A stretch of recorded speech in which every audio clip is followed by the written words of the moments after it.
end of an era. The Pats whacked, the quarterback benched. What's next? In New England, we've got the answers. Meanwhile, a story coming from our friends in the desert, raising a lot of questions. What do they know, and what does it say about the Cleveland Browns? Plus, it's now or never for Tampa Tom. What the Bucs absolutely must do this weekend before it is all too late. All that and more on this Football Friday on Get Up on ESPN. Greeny here with you from the Seaport. Do I look alone? The good news is this. I've got a fantastic squad ready to go. Here we come. Ryan Clark, Rob Ninkovich, Diana Rossini, and Bart Scott all ready as we start with the game of the night last night, a critical showdown between teams that less than 2 years ago met in the Super Bowl. Pats, Rams, pivotal game for both. New England desperately needed it. Opening drive, 1st and 5 at the Patriots 45, and this was a theme all night long. The Patriots defense just had no answers for the rookie Cam Akers. That's a 35-yard run. Rams in the red zone, and that would lead to this. 4th and goal. Jared Goff flies through the air with the greatest of ease. That's a touchdown. Rams up 7-0 early. Now it's 10-0. 2nd and 9. Cam Newton at the 19. They're in the red zone. They've got a chance to get back in the game, and then Cam does this on a bad night. This was the worst moment. Kenny Young is going to take that one all the way back for the touchdown. The Patriots with 4 red zone turnovers this season. They had 3 in the previous 3 years combined. And look at this, just a bad throw, a bad choice, one way or another, a very bad result. Cam just 9 of 16 on the night. It's 17-0 later in the quarter. That's still the score. Patriots need to get in. 3rd and goal. Cam going nowhere. 4th and goal. Bill, what are you going to do? 4th down, of course, you got to go for it. And just look at the defense swarm. Cam Newton nowhere to go. Give you a different look at it here as the defense is everywhere. It was 17-3 at halftime. 3rd quarter, that's still the score. Rams 2nd and 2 at their own 30. And it's Cam Akers again. Cam Akers had 29 carries for 171 yards in this game, most ever by a rookie against a Bill Belichick team. Later in the drive, 1st and goal, it's Goff, it's Cooper Kupp. Oh, look at the toe tap. I'll give you another look. Watch the right foot. Watch him drag this from behind as the Rams take a 24-3 lead. And then the defense was just spectacular. Early 4th quarter, Cam out. Jarrett Stidham in, and it doesn't get better. 1st and 10 at the 22, and this is a team meeting at the quarterback. It's Leonard Floyd. It's Aaron Donald. They had 6 sacks. This was a domination. The Rams beat the Pats 24-3. It's over in New England. That's not my call. I'm just doing what I'm asked. I just have to still go into each and every week with the mentality to keep getting better, and that's what I plan on doing. You're going to stick with Cam next week at quarterback? Yeah, great question, Mike. I'm really glad you asked that. Cam's our quarterback. You know, we were out-coached, outplayed. Not everything really. They did a good job in all the areas, and we just have to all do a better job. Start with me. But so we didn't do anything well enough to win tonight, so we all got to do a better job. Well, here's the situation. This certainly feels like it was the nail in the coffin for the Patriots this year. According to our analytics, they have a 6% chance of getting in. Even if they were to win out, they would still have less than a 30% chance of making the playoffs. So a lot to react to here, and we begin with our resident former Patriot, Rob Ninkovich. As you watch this, what is your reaction to where Bill and the Pats find themselves now? Well, I would quote the great Dennis Green, and they are who we thought they are. Look, when you watch the Patriots, they are who we thought they were. We came into this game, look, 5 days ago, 4 days ago, whatever it was, they beat the Chargers by a ton, and we thought that, whoa, this might be the Patriots turning the corner. But then you see them play a good football team like the Rams with a great defense, a great pass rush, who can stop the run, and the Patriots looked like they did a complete 180, and they looked terrible. They didn't play well. Pretty much they didn't stop the run. They couldn't stop the run. They couldn't throw the ball.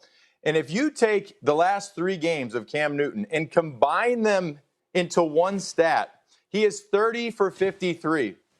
I think Roethlisberger threw for 50 attempts in one game. So his stat line is basically what some quarterbacks do in one game in 3 combined. And on top of that, it's 1 touchdown pass and 3 interceptions. So what's his QBR in the last 3 games combined? Not good.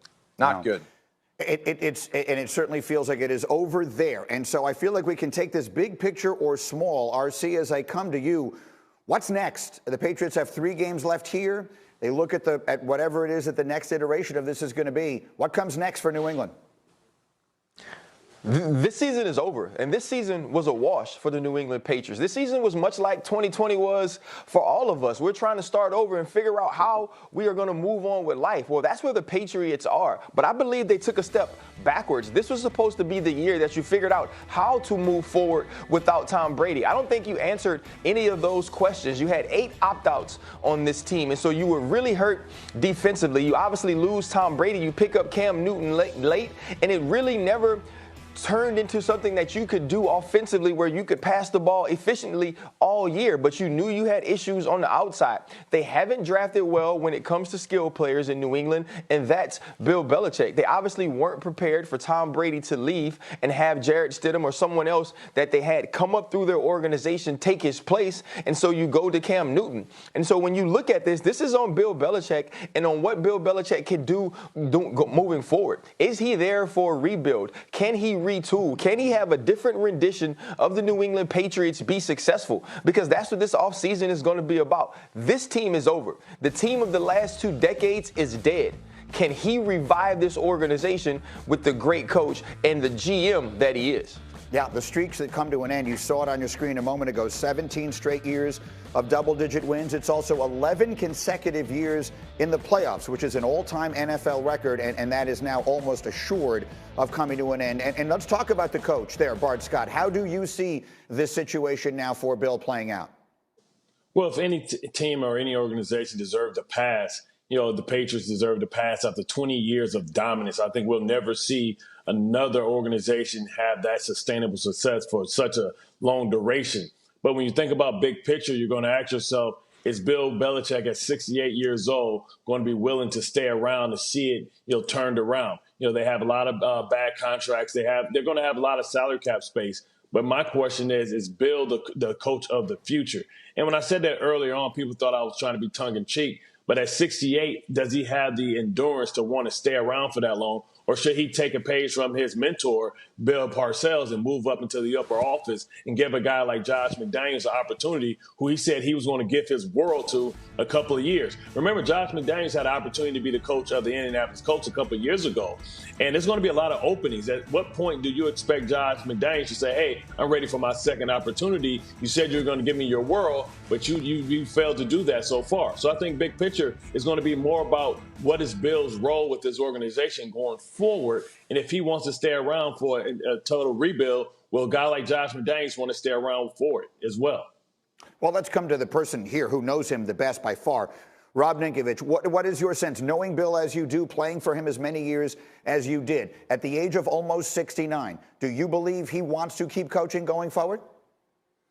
Yeah, I do. I think he wants to continue coaching. He still loves coaching. I think he'll coach as long as his health will allow him to coach. You look at the things that he has as far as his sons with him in that building.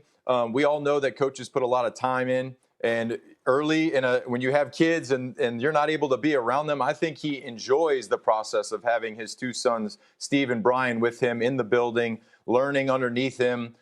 So I would think that Bill would continue coaching as long as his health, like I said, allows him to do that. He still loves the game. He loves the process. He loves breaking down film, going through contract negotiations, evaluating players. You see him taking the trips out to the schools. Before COVID, he'd be at all the colleges, evaluating the players, going to workouts. He loves that process, so I do not see him going anywhere else except for being the head coach of the Patriots. Yeah, I would tend to agree with you, just knowing him the little bit that I do. You obviously know him so much better. So we're going to have Mike Reese live on this program. He's covered the Patriots for years. He was the one who asked that question there that Bill said that he appreciated about the quarterback future, because I think there are a lot of questions to answer, and we'll get back to this as we continue. So much more, but again, it feels like the end of an era.